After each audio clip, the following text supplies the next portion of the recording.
لاله ربيعه عزمي، مرحبا بك. اهلا بك، جيتينا من مدينه اسفي العزيزه. شكرا لسميره، والله يكبر بك وترحب بك الجنه والعينه. نورتينا لاله، وشكرا على تحمل عنا السفر من مدينه اسفي. مرحبا الف مرحبا. انا من عشاق الاكل المسفيوي والمطبخ المسفيوي. السنور ياك نتوما مشهورين بالسنور، بالزبيب والبصله. بالزبيب والبصله. ومن غير الاكل المالح فالحلويات ديالكم عندها طابع خاص. سنهضروا على الدميلجات ولا تصيطوا لهم شنو تصيطوا لهم؟ الكعك. الكعك ولا المصابان حتى هو كاين المصابان. تبارك الله عليكم، عندكم حاجات ديالكم ديال مدينه اسفي. الصراحه انا حاولت اليوم باش نجيب شي حاجه اللي هي تاعت اسفي حره، يعني دخلت كاينين شي اضافات ولكن حاولت انني نبقى في الطابع تاع اسفي. انا بغيت نعرف شنو هو السر، شنو هو السر اللي تتميزوا فيه المسفيويات والمسفيويين في المطبخ ديالهم، لان المطبخ ديالهم لذيذ على غير المطابخ. هو حقيقه عنده واحد القاسم مشترك مع المدن الكبرى بحال فاس ومراكش وطنجه وتطوان، ولكن تيتميز عنده واحد الخاصيه. شنو هو السر؟ والصراحه كنقولوا السر كاين بعض المرات في اليدين. هكذا دوك المسفيويات عندهم في يديداتهم السر. تبارك الله. كيمتازوا الصراحه لا بالاكل الطبخ، يعني على زعما بجميع انواعه خاصه السمك. وبالنسبه للحلويات حتى هي راه المهم الحمد لله اسفي معروف بالحلويات ديال المطبخ والتميز، وفي نفس الوقت بالكثره. يعني كاين بزاف تاع الانواع ديال الحلويات بزاف، يعني حنايا ما كنختصروش غير على داكشي المسفيوي، كنحاولوا اننا نطوروا كنزيدوا للقدام، يعني باش نبقاو ديما مسيرين الركب. وفي اطار الحفاظ على التراث ديالنا وفي الاطار ديال التطور كذلك عندك تعاونيه، نشاتي تعاونيه سميتها مائده مسفيويه، وكنا اسسناها نهار 17/10/2017. من 2017 خدامه مزيان الحمد لله ونشكروا. كيفاش جات الفكره ديالي تنشئي تعاونيه؟ واش كنتي تخدمي في دارك بوحديتك وعاد باش بديتي لا فعلا كنت كنخدم بوحدي، ومع انني كنخدم الحلوى يعني كان عندي تواصل مع دي الشاف، وهذا واحد الشاف هو اقترح عليا اسماعيل دبوهو كنشكره من هذا المنبر، هو اللي اقترح عليا على التعاونيه. قال لي علاش انت الكعك ديالك كيخرج للمغرب كله، علاش ما تديريش تعاونيه وتخدمي في اطار قانوني وفعلا كانت جات الفكره في واحد الوقت واجز، والحمد لله تيسرت الامور ودرت هذا التعاونيه. شنو اللي دعمك؟ كيفاش درتي التكوين؟ ماشي ساهل ديري ماشي سهل، ولكن خاص تاطير، خاصك تعرفي فين تمشي، خاص الوريقات. لا كيفاش درتي لها؟ كان سميتو الوقت اللي بغيت ندير التعاونيه سولت، قالوا لي غتمشي لمكتب التنميه والتعاون. وفي الحقيقه دوك الناس الله يجازيهم بخير، لا سي احمد هزيل ولا سي حسن، يعني كانوا نعم الناس، عطاوني الخطوات اللي غنمشي عليها، وكانت خطوات باينه اي واحد كاين كتمشي عندهم. لا بغينا ندوزوا رساله يعني للمشاهدات والمشاهدين. التعاونيه ماشي واعر في التاسيس ديالها، التعاونيه واعره من بعد التاسيس. شنو اللي واعر فيها من بعد التاسيس؟ واعر فيها الا ما عندكش هذا فين تسوقي المنتوج ديالك، واعر فيها انك خاصك تسايري الركب، لان ماشي بالساهل انك غتبقى مساير وغتبقى في الواجهه. يعني فاش تقولي سيري الركب خاص تكون عندك باج انستغرام مثلا، خاص تعرفي فين تسوقي فعلا وخاص تكون عندك الجوده هي الاولى. طبعا هذيك ما تتكلموش عليها اصلا. لونسا ولا كاع هذوك المؤسسات اللي تيعطيو الترخيص ما تعطيوش الا ما كانش الجوده ولا ما كانش الصحه في المنتوج. فعلا. دونك شنو تنصحي انت كل السيدات اللي بحال هكذا بحالك كانوا سيدات بيوت وعندهم شي مهنه وشي مهارات اللي تعتبروها هما بسيطه؟ لا انا كنعتبر ان اي واحد عنده شي حرفه في يده راه عنده كنز. علاش؟ لان احنا الحمد لله حلينا التعاونيه، احنا خدامين 5 الاعضاء في التعاونيه، ولكن عندنا 10 الناس اخرين كيخدموا معنا، يعني احنا حلينا بيوت اخرين احنا عطيناهم باش يكونوا هذا يسيروا، يكون عندهم القوت اليومي، يكون عندهم يعني الحمد لله يعني خدامين بالحلوى. الحمد لله. غير الحلوى ولا حتى الاطباق؟ لا حتى الطبخ. الله عن بالك. وهذا الشيء تتوصلي في كل انحاء المملكه؟ الحمد لله ما شاء الله عليكم. انا غنجي باش نشوف هذا الشيء عما قريب عن قرب. تبارك الله. دونك هذا هو الكعك المسفيوي الاصيل ياك؟ هذا الكعك درنا على شكل دوزام، يعني كيفاش على شكل دوزام؟ نقلنا منكم بالنجمه ديال دوزام. تبارك الله. خاص غير الجوج دابا. صافي. بالنسبه للكعك كان بالموس وبهذا ما كيتنقش. شنو يعني المقادير ديال الكعك؟ غير الطحين؟ ساهل المقادير تاع الكعك. قولي بقات في الحلاوه ديال اليدين اللي قلتي قبيله. لا تيبغي حتى الاقامه، لان كاين الكعك وكاين الكعك. كاين الكعك غير تاع السوق ما كنصحش به الناس، وكنتمنى انه قولي انا اتبرأ منه كمسفيويه صراحه والله العظيم، لان بزاف الناس اللي كيديروا هذا الشيء ديال الجمله كيقول لك بغينا حنا الكعك ولكن بغيناه بواحد الثمن.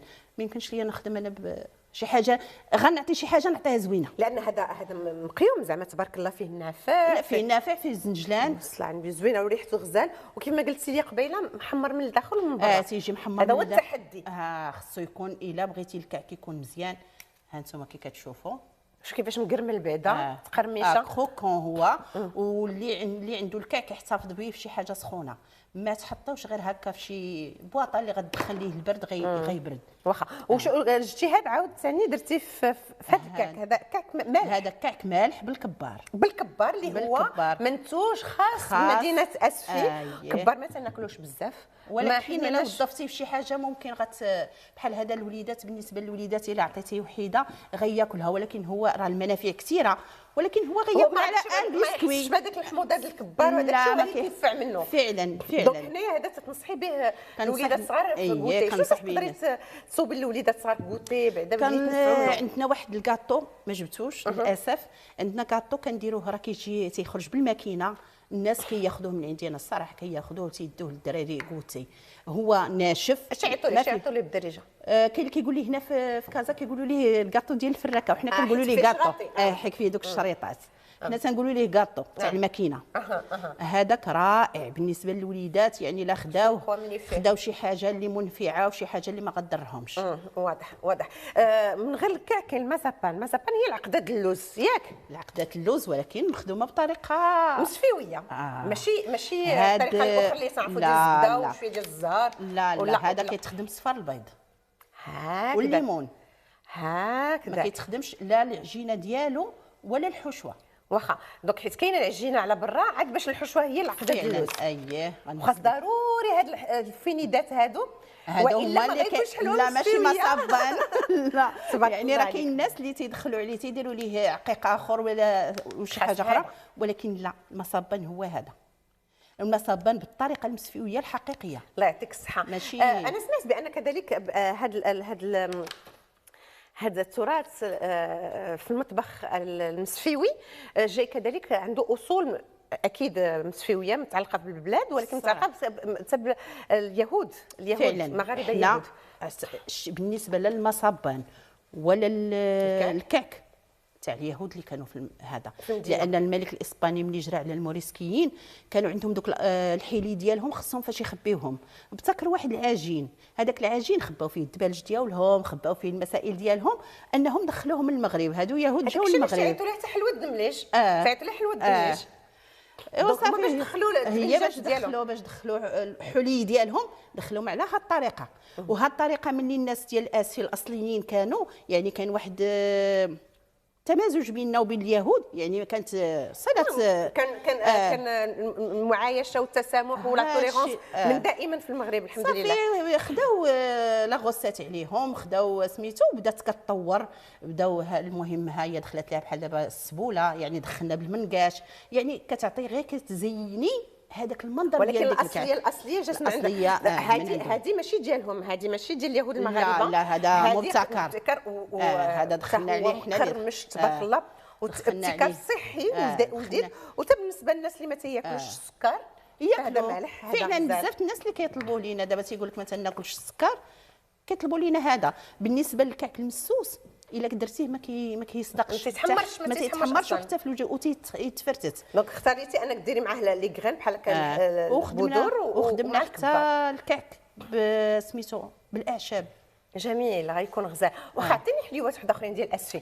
كاين هذا الكوك حلويات البيض البيض اللي كيشط من المصبان حتى حاجه ما تضير. الله يعطيك الصحه. ما يمكنش الله يعطيك الصحه. هذيك غريبه هذيك ديال الشاي ديال هذه مسفيويه حره ياك. هذه الغريبه تاع اللوزه. غريبه اللوزه.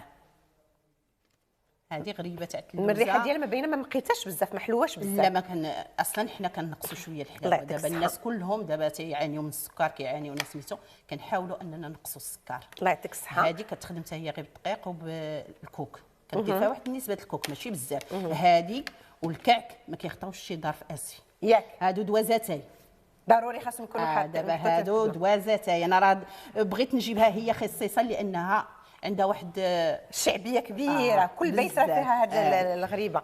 هنا كاينه البهله، ولكن البهله بالاعشاب واللوز. هذه بهله سفيويه بالاعشاب بعدا فتيه. الله يعطيك الصحه.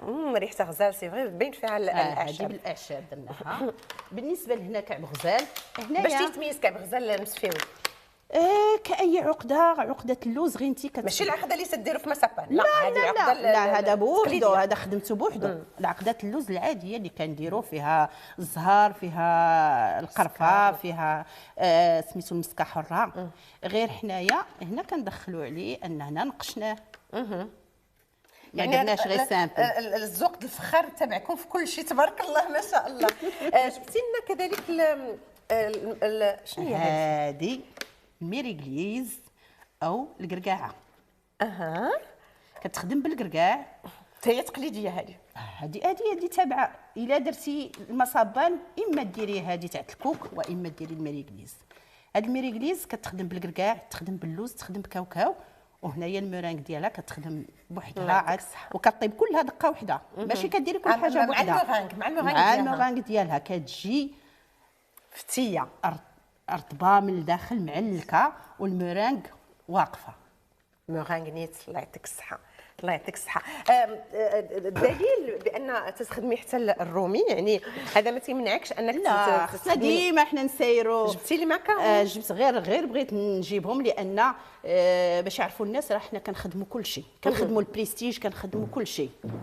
وهذه هي المراه المسفيويه، وهذه المراه المغربيه ما شاء الله عليها. هذا السفوف بالقمح الكامل تبارك الله عليك. كنشدوا القمح وكنحمروه هكاك حبوب صاين، وعاد تنطحنوه هكذا. ماشي هذا بنخالته، لا هذا بنخالته بكل شيء ليه. الله يعطيك الصحه. هذا دقيق كامل بالنسبه للناس اللي ما كياكلوش دقيق الفورس. هذا دقيق. والحلاوه ناقصه نيت شويه. الحلاوه على حساب الناس. كاين اللي كيقول لك انا بغيتو غير مسوس، كيدير هو العسل. دابا كيبقى على حساب زعما الزبون. ولكن نسولك على لا ربيعه. وي مرحبا. بزاف الناس اللي تيخلطوا السلو فعاود السكر تيخلطوه بالعسل، ولكن تيقصح لهم السلو. لا هو دابا العسل كيخسر سلو. كيخسر سلو، كيخسر املو. من الاحسن خليه ناشف. خليه ناشف الوقت اللي بغيتي. غتخلط واحد شويه، الا انت عندك العسل الحر وبغيتي تهلا في راسك خلط واحد شويه العسل. ما عندكش غدير السكر كلاصي. واضح باش واضح. ولا بدا شويه زبيده.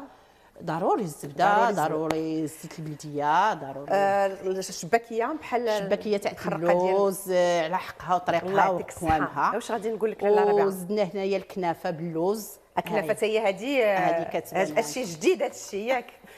كنجددوا. هذه مناسبه رمضان تقترحوا على الناس شكيله اوسع ديال الحلويات. الله كاين البلدي، كاين الرومي، كاين المشرقي، كاين راه ما جبناش بزاف الحوايج اللي كنخدموهم. كنخدموا البليغه الجنجلان، كنخدموا البليغه ديال اسفد الجنجلان، كنخدموا هذا الشباكيه بعده انواع. كنخدم واحد الشباكيه بيضاء. شنو هي الشباكيه الشباكيه كتجينا الصراحه كانوا عندي لكم ديالكم الشهاد ديالكم ولا قديمه؟ كاينه ياك كاينه، وانا خديتها من عند واحد السيده مسفيويه حره زعما ماشي. شنو هي الشباكيات البيضاء؟ كتعجن بالحليب. سبحان الله. لا هذه خاصك ترجعي تصوبي علينا هنا ان شاء الله. مرحبا الف مرحبا في اي وقت بغيتوني. لا حيت الشباكيه ما عمرني ما سمعت عليها، وضروري خاصنا نوريوها للناس. مرحبا. تمتاز بها اسفي بوحديتها. تتعجن بالحليب. كتعجن بالحليب، وكديري ممكن دير فيها شويه النافع، شويه هذا. واللي عنده السكر ما يديرش فيها السكر كلاصي. واش يدير فيها؟ كتعجن هكا كتجي بنينه زوينه. كديري شويه المليحه. بالنسبه اللي بغى ياكلها هكا حلوه ممكن حتى ديري فيها واحد 2 معالق في العجينه، وفي الاخر كنديروا على سكر كلاصي من الفوق. واضح. لا خاصك ترجعي باش تصوبي علينا ان شاء الله. مرحبا. الله يجازيك بخير. شكرا لك لاله ربيعه. نتمنى التعاونيه ديالك مائده مسفيويه، الاستمراريه ان شاء الله، والنجاح ان شاء الله، ان شاء الله. بان الجيل الجديد من الوصفات ديالك يبقى متشبت بالمطبخ المصفيوي الاصيل ان شاء الله. الله يجازيك بخير. معنا مشاهدينا نمشيو للحظه عند الدكتوره ناديه مزيان متوكل.